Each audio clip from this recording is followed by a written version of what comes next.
کرنا چاہیے اور قربانی پر آنا چاہیے کہ آنے گا تو پھر کیسے ہوگا.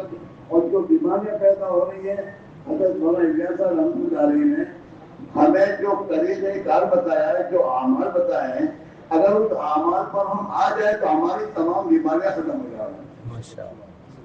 یہ سب بیماریاں ایسی کیا رہی ہے، ہم اپنے بڑوں کی منشا کے مطابق اپنے آپ کو نہیں چلا رہے ہیں.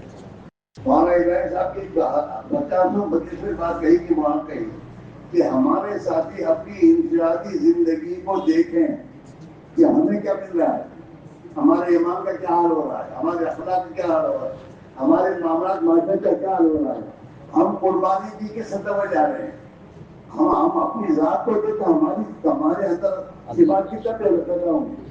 تو یہ تو ہوگے کہامات سے، ان باتوں میں تھوڑی ہوگی. ہمارے اندر پہلے تو ہم جو طریقے کار ہے، طریقے کار سے ہم اپنے آپ کو استقامت کے ساتھ لے جا رہے ہیں اور باتیں بننے جا رہے ہیں. تو ہماری زندگی میں جو خرابیں سو کیسے ہوگی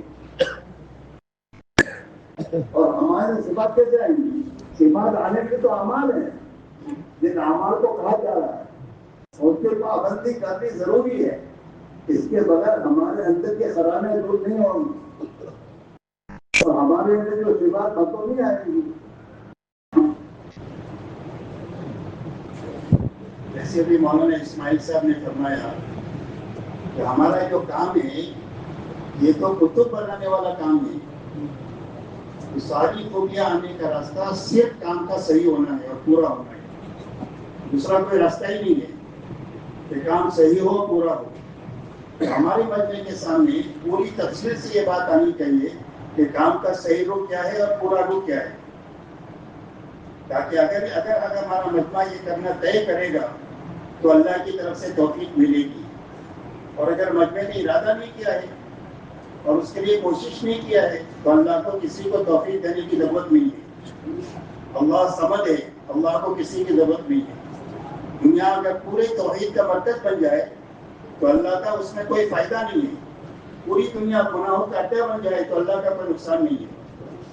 اس لیے میرے دوستو اس وقت کی ہماری ضرورت یہ ہے کہ جتنا کام ہو رہا ہے ہمارا وہ صحیح ہونا چاہیے.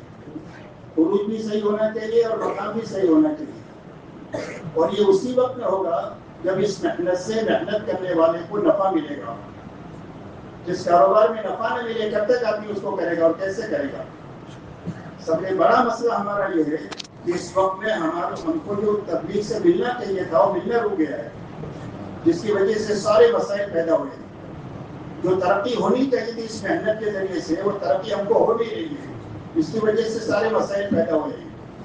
ان مسائل کے دور ہونے کا راستہ صرف کام کا صحیح ہونا اور پورا ہونا ہے. اور یہی مجمع کے سامنے آنا چاہیے. اگر مجمع اس کو لے گا، ارادہ کرے گا اور کوشش کرے گا تو اللہ اس کو توفیق دیں گے. اور اگر ارادہ نہیں کرتے ہیں اور اس کے لیے کوئی کوشش نہیں کرتے ہیں تو اللہ کو توفیق دینے کی ضرورت نہیں. اللہ توفیق دیتے نہیں. اللہ نے قرآن میں یہی بات بتائی ہے، ارادہ اور صحیح یہ دو بنیادیں ہیں اللہ کی طرف سے توفیق ملنے کے لیے. جب تک ارادہ اور صحیح نہیں پیدا ہوگی جب تک اللہ کی طرف سے توفیق نہیں ملے گی. تو توفیق کے لینے کے لیے سب سے پہلے ہمارا مجمع یہ طے کرنا چاہیے کہ جو کام ہمیں ملا ہے اس کام کو اچھی طرح سمجھا جائے، اچھی طرح کیا جائے اور اچھی طرح کرنے والے ابھی تیار کیے جائیں. یہی ہمارے مسئلے کا حل ہے، دوسرا کوئی حل نہیں ہے.